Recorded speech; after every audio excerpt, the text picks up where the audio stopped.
ज़माना बहुत कदीम था।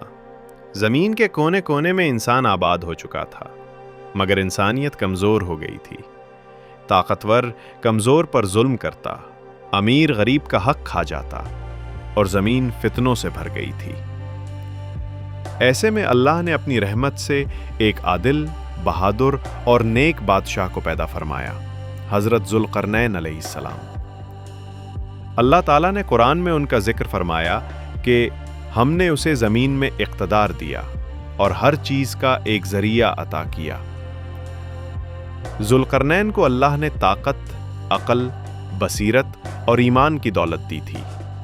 वो न सिर्फ एक अजीम बादशाह थे, बल्कि एक सच्चे मोमिन भी थे। उनकी सल्तनत वसी थी, लश्कर मजबूत, मगर उनके दिल में आजिज़ी थी। वो कहते थे, ये सब मेरे रब की रहमत है।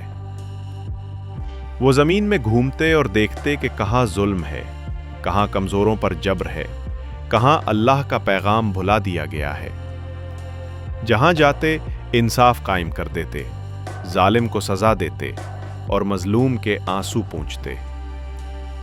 लोग उनसे मोहब्बत करते थे क्योंकि वो अदल करते और अल्लाह के नाम को बुलंद रखते।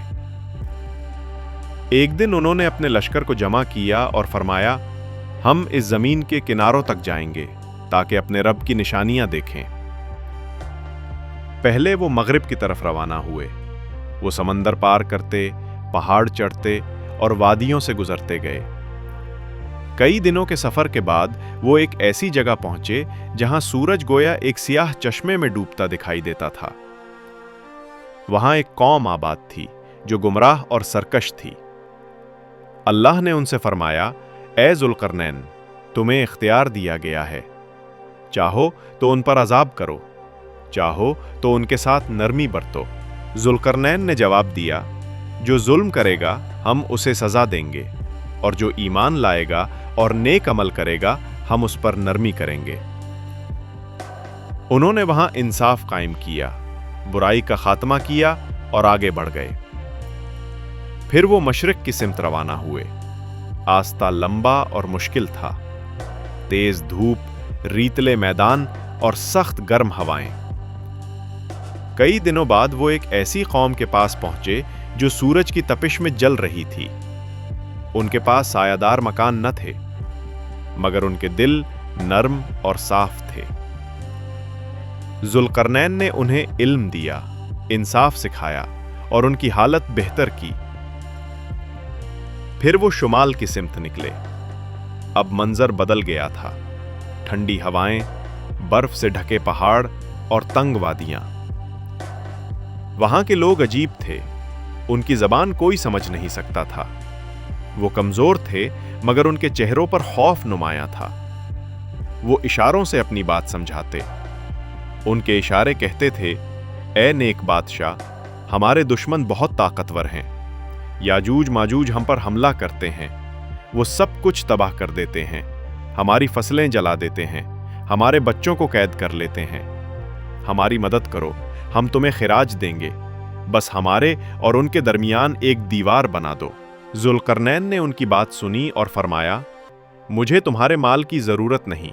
अल्लाह ने मुझे बहुत कुछ दिया है। बस तुम मेहनत में मेरा साथ दो। मैं तुम्हारे और याजूज माजूज के दरमियान एक मजबूत रुकावट बना दूंगा। फिर उन्होंने पहाड़ों के दरमियान एक अजीम दीवार बनाने का हुक्म दिया। लोगों ने लोहे की बड़ी बड़ी चादरें लाईं। उन्हें एक दूसरे के ऊपर रखा गया। फिर आग जलाई गई, यहां तक कि लोहा सुर्ख हो गया। फिर उस पर पिघला हुआ तांबा बहा दिया गया। लोहे और तांबे की ये दीवार इतनी मजबूत बन गई कि ना कोई उस पर चढ़ सकता था, ना उसे तोड़ सकता था। जब दीवार मुकम्मल हुई तो ज़ुल्क़रनैन ने कहा, ये मेरे रब की रहमत है, लेकिन एक वक्त आएगा जब मेरे रब का वादा पूरा होगा और ये दीवार टूट जाएगी। वो लोग खुश हो गए। उनके चेहरों पर अमन की रोशनी थी। याजूज माजूज दीवार के पीछे कैद हो गए। उनकी वहशत, उनकी तबाही और उनका जुल्म रुक गया। दुनिया में अमन कायम हो गया। ज़ुल्क़रनैन वापस अपने रास्ते पर चल पड़े। उनका मिशन पूरा हो चुका था। जहां से गुजरे वहां अदल छोड़ गए। وہ ہمیشہ کہتے طاقت اللہ کی ہے، ہم سب اسی کے بندے ہیں۔ لیکن یہ کہانی یہاں ختم نہیں ہوتی۔ اللہ کا وعدہ ہے کہ جب قیامت قریب ہوگی وہ دیوار ٹوٹ جائے گی، یاجوج ماجوج دوبارہ زمین پر نکل آئیں گے۔ ان کی تعداد اتنی ہوگی کہ ہر سمت ان کے قدموں کی گونج سنائی دے گی۔ وہ پہاڑوں سے نیچے اتریں گے، دریا پی جائیں گے، زمین کی ہر چیز کھا جائیں گے۔ لوگ ان کے خوف سے کانپ اٹھیں گے۔ اللہ کے نبی حضرت عیسیٰ علیہ السلام اور مومنین اس وقت ایک محفوظ مقام پر ہوں گے۔ وہ اللہ سے دعا کریں گے، پھر اللہ ایک کیڑا ان کی گردنوں میں پیدا کرے گا جس سے وہ سب مر جائیں گے۔ زمین ان کی لاشوں سے بھر جائے گی۔ پھر اللہ پرندے بھیجے گا جو ان کی لاشوں کو اٹھا کر سمندر میں پھینک دیں گے۔ اس کے بعد بارش ہوگی، زمین پاک ہو جائے گی اور امن لوٹ آئے گا۔ یہ وہ دن ہوگا جب لوگ جان لیں گے کہ دنیا کی کوئی طاقت اللہ کی قدرت سے زیادہ نہیں۔ ذوالقرنین کا بنایا ہوا قلعہ، یاجوج ماجوج کی تباہی، سب ایک نشانی ہے کہ رب کا وعدہ سچا ہے۔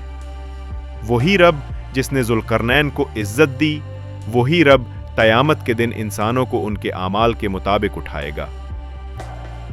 یہ کہانی ہمیں یاد دلاتی ہے کہ اقتدار، دولت، طاقت سب فانی ہیں، باقی رہنے والا صرف رب کا حکم ہے۔ انسان کا کام ہے کہ وہ زمین پر عدل قائم کرے، ظلم سے بچے اور اپنے رب کی نشانیوں پر غور کرے، کیونکہ ایک دن وہ دیوار ضرور ٹوٹے گی اور سب کچھ ختم ہو جائے گا۔ یہی ہے حضرت ذوالقرنین علیہ السلام اور یاجوج ماجوج کی کہانی، ایک بادشاہ کی، ایک ایمان والے کی اور ایک رب کے وعدے کی۔